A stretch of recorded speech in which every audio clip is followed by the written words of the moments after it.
the union speaker that this is the national president of the NEU, the biggest education union in Britain today, another union who is at the forefront of the attacks from this government, not just because of the welfare cuts, not just because of funding cuts, but actually also because of the prevent legislation that means teachers are having to report young kids as young as 7 and 8 to the police because they spelled something incorrectly. Not because those teachers are racist, not because those teachers have a problem with Muslims, but because the prevent agenda, the new legislation that this government has come out with, is inherently, basically, based on racism.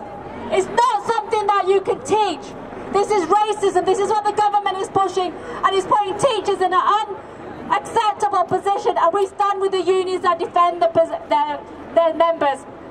Kerry. Thanks very much. Thank you everybody for being here. I've come here today to bring solidarity greetings from the National Education Union, from our Joint General Secretaries. We are now the biggest education union in Europe and our 4th biggest union in the country. And we think that matters because we represent a huge number of educators, teachers, support staff, teachers, support staff, everybody that works in schools, and we are absolutely committed to fighting racism. But I wanted to come here today and I wanted to talk about some of the people I've come here for. I've come here for my students. I've come here for the fantastic girls in my tutor group who wear the hijab, who go out and challenge injustice every day, but on the streets are frightened of having that hijab ripped from them and being attacked in public. I'm here for the boys in my classes, the boys who get stopped and searched and harassed for just being young black men on the street. I'm here for all the young people whose services have been cut, who do not have what they need to grow up as young, healthy, involved young people. Those young people not getting the youth services they need, not getting the mental health services they need, being drawn into all sorts of problematic situations. The levels of knife crime and violence on the streets that those young people are suffering is absolutely outrageous, and the shocking thing is they're being blamed for it. They are not the problem. This society is the problem. Very true. I'm also here to say for my young people, we will fight in our union to make sure that the curriculum we are teaching and the schools that we are building serve your needs, serve the needs of the young people, not the needs of big business. We want to see Black history on the curriculum, not just once a month. We want to see it at the centre where it belongs.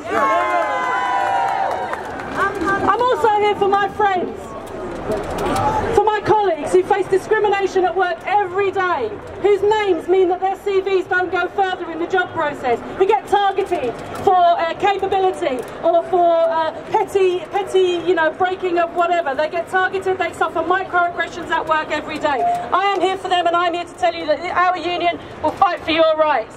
I'm here for my friends whose tales every day of everyday systematic racism that they suffer, that I just don't see as a white woman, but it just is a part of their daily life. That is a shocking thing to have to say in this country in 2018. And I'm here for my neighbours. I'm here for the Jamaican couple next door who look out for my house when I'm on holiday, for the Turkish couple who live next door to us on the other side, who take in our parcels and generally look after us as well in lots of many ways. I'm here for the Pakistani family who share their food with us when they have had cooked too much. Those are my neighbours, they are my community, and I am here today for them. Solidarity. I like that. I am also here for me. I'm here for me and for my family. And I'm here for all of us. Because I do not want to live in a community that is full of hate. I do not want to live in a community where some people's lives are valued more than other people's. Yeah. I don't want to live in a society where we tell some of our citizens that they do not belong. My union's work challenging racism, I think, is on record. We've challenged Prevent publicly, we've got into trouble for it, and we stand by it. Prevent is a racist policy. We've produced resources, we've partnered Refugee Week, we do a lot of work on international projects, and we're currently working to develop a charter for our black members to help them challenge the racism they face at work and in their lives.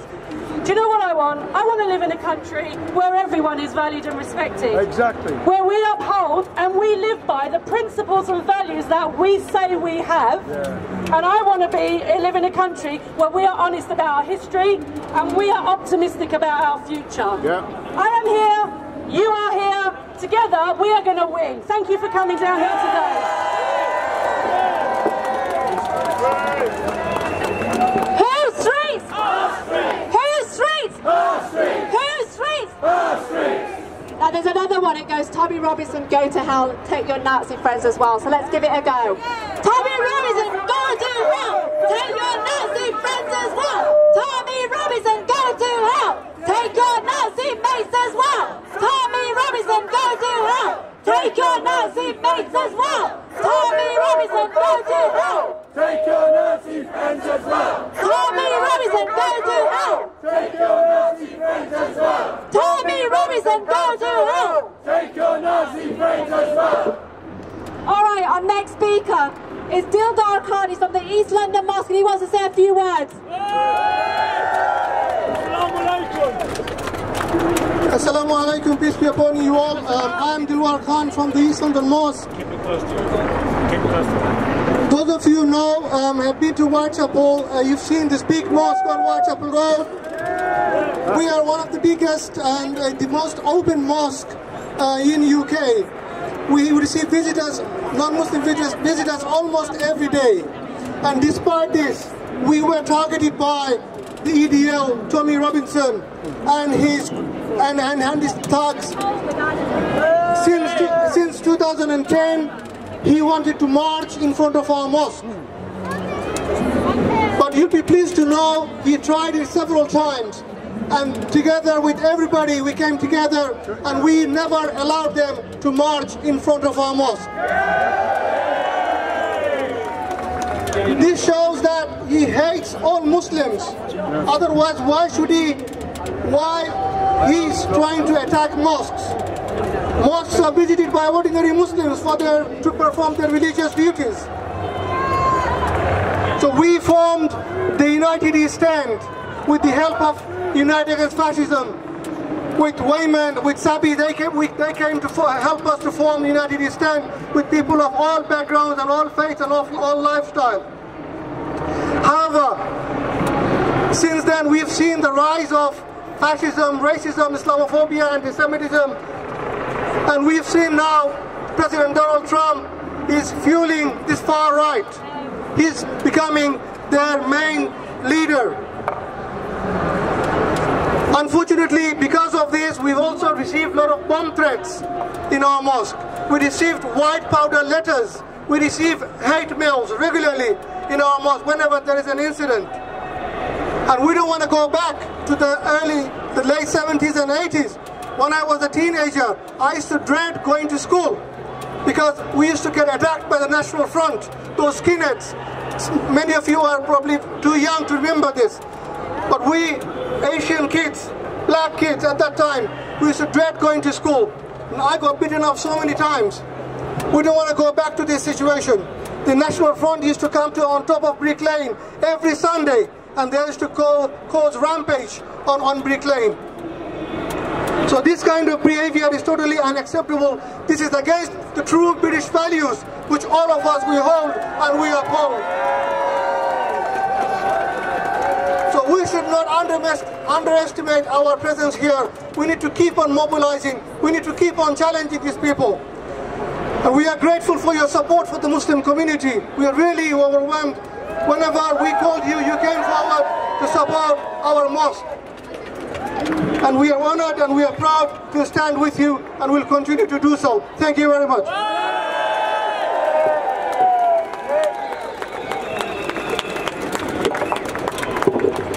Thanks for that. Now, I think we need to make some noise because I think the people across on that side need to hear that we're here. So let's make some noise. Whose streets? Our streets! Whose streets? Our streets! Whose streets? Our streets! Whose streets? Our streets! Whose streets? Our streets! Whose streets? Our streets! Whose streets? Our streets! Whose streets? Our streets! Whose streets? Our streets! Whose streets? Our streets! Whose streets? Our streets! Whose streets? Our streets! Whose streets? Our streets! All right, fantastic. So I'm really proud to introduce our next speaker, someone who actually got me involved in campaigning. It's Lindsay German from Stop the War.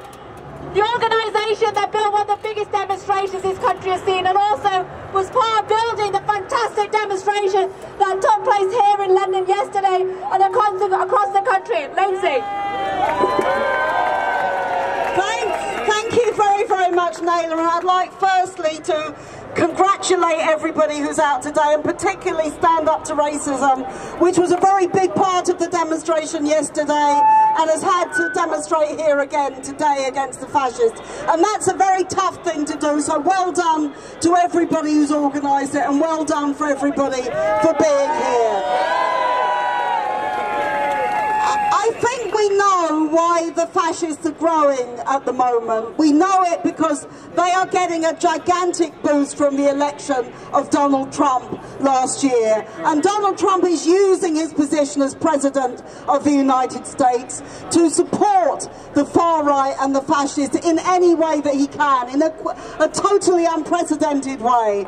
It was announced this morning that one of his ambassadors, his international religion ambassador, has actually lobbied the British government to say they should release Tommy Robinson. This tells you the connections between these people, and it tells you all about this far-right agenda. And the shocking thing is that both in the media and in terms of our government, we have appeasement now of the sort that we haven't seen since the 1930s. And we know where appeasement led us then. It led us to Hitler, it led us to fascism, it led us to war, it led us to the Holocaust. And we're not prepared to go down that road again. That is why we have to try to build a movement which opposes the fascists as we're doing today, but we have to be able to involve many of those people who were on the demonstration yesterday. We are the vast majority in this country. We are the majority. We are the majority which is against racism, against scapegoating, against hatred, which is not going to allow these policies of division, these policies of scapegoating migrants. Trump should not have been welcome to Britain at all yesterday, given what he has done to migrant children, separating them from their parents at the Mexican border.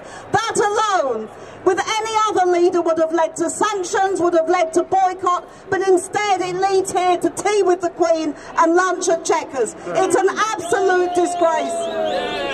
And we should never remember that we should never forget the mainstream media and governments have paved the way to fascism before. And they will do it again if we allow them to do it. That is why we have to build as big and powerful a movement as we can on all these different fronts. And we have to have one very, very simple message. Ignoring the fascists won't work. Not confronting them won't work. Accepting their arguments, like is happening with the SPD in Germany, isn't going to work. You have to stand up to them, you have to fight them, you have to oppose them. Yes. And if we want to do that, we have to be united. I'm very pleased that I'm speaking here for Stop the War. We said back 17 years ago that the war on terror would lead to an increase in Islamophobia, would lead to attacks on civil liberties. How right we all were when we said that and we demonstrated. How much of the Muslim community been scapegoated since then? How much are we suffering as a result of those wars and the terrible policies that they've led to? So let's unite, all of us. It's great to see so many people here today, but let's unite all of us to make sure this isn't going to be a short campaign. We know this. They have international connections. They have money. They have Steve Bannon. They've got a strategy here, and they have friends in government across Europe. That is the honest truth. It's not a truth we like, but it is the truth. Therefore, this is a campaign that we begin now in terms of saying enough is enough. We're going to defeat fascism in Britain, and we're going to defeat fascism across the world. Thank you very much.